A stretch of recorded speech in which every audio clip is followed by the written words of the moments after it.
While Sandestin might be a spot for those looking for a little fun in the sun, it recently played host to a conference highlighting one of Georgia's staple crops, the peanut. Here at the Southern Peanut Growers Conference, producers got an opportunity to hear from experts, share ideas with fellow growers, and get a fresh perspective about the industry. We're bringing in a wider array of speakers. We're trying to reach out into other areas that sometimes we're not thinking about. We have our county production meetings, and we have a state production meeting in Georgia every year, and that gets you the basic knowledge on the production and all that. But sometimes we need to think outside the box, and this is an opportunity to do it. That's exactly what longtime Congressman Austin Scott encouraged the growers to do as he discussed an overlooked aspect when it comes to negotiating the new farm bill in Washington. Who owns the data on the crops that come off your farm? Some of the tractor companies want to own it, the seed companies want to own it. Ultimately, I believe it should belong to the farmer. Now, if the farmer decides that they want to contract that data out, that's an asset of the farmer and they've got the right to do that. But we have to be having an honest discussion about who owns the data on the production on our farm, and that I hope will be referenced in the Farm Bill. However, that isn't the only issue being talked about in the nation's capital, as farmers are being put at more risk than ever due to a drop in spending on our nation's food security.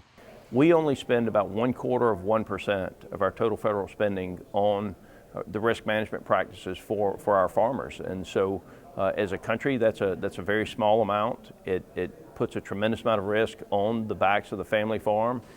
If reference prices and other things don't move to give those farm families more of a backstop if commodity prices fall, we stand the risk of vast bankruptcies throughout rural America, and that's something that would be devastating for our country and our food supply.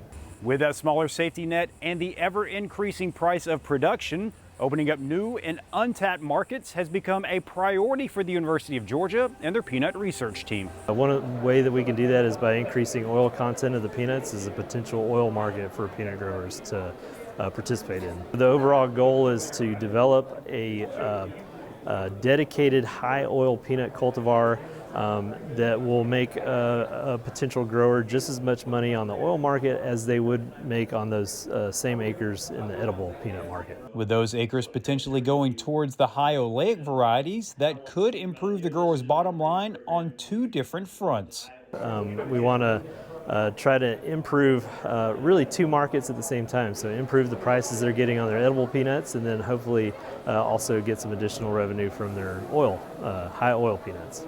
Profitability is always number one. Diversity is also a really important component of sustainability. And so we're trying to address both those things with our efforts. Reporting from the 2023 Southern Peanut Growers Conference in Destin, Florida, I'm Damon Jones for the Farm Monitor.